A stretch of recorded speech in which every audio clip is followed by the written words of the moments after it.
সুরজিতের গান, গল্প ও কবিতার আসরে সকলকে স্বাগত।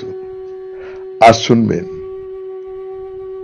কবি সুনীল গঙ্গোপাধ্যায় রচিত একটি বিখ্যাত কবিতা, জন্ম হয় না, মৃত্যু হয় না।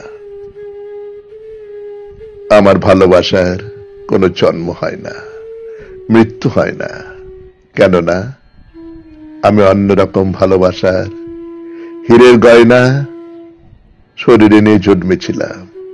আমার কেউ নাম রাখেনি, 3টে 4টে ছদ্মনামে আমার ভ্রমণ মর্তধামে। আগুন দেখি, আলো ভেবেছি, আলোই আমার হাত পুড়ে যায়।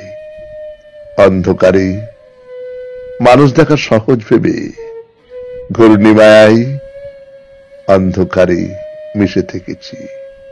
কেউ আমাকে শিরোপা দেয়, কেউ দু চোখে হাজার ছিছি, তবু আমার জন্ম কবচ ভালোবাসাকে ভালোবেসেছি। আমার কোনো ভয় হয় না, আমার ভালোবাসার কোনো জন্ম হয় না, মৃত্যু হয় না। নমস্কার। শুনলেন কবিতা জন্ম হয় না, মৃত্যু হয় না, কলমে সুনীল গঙ্গোপাধ্যায়, উচ্চারণে সুরজিৎ দাস, বাঁশিতে ধ্রুবভর, সম্পাদনায় ও ব্যবস্থাপনায় সুরজিৎ দাস।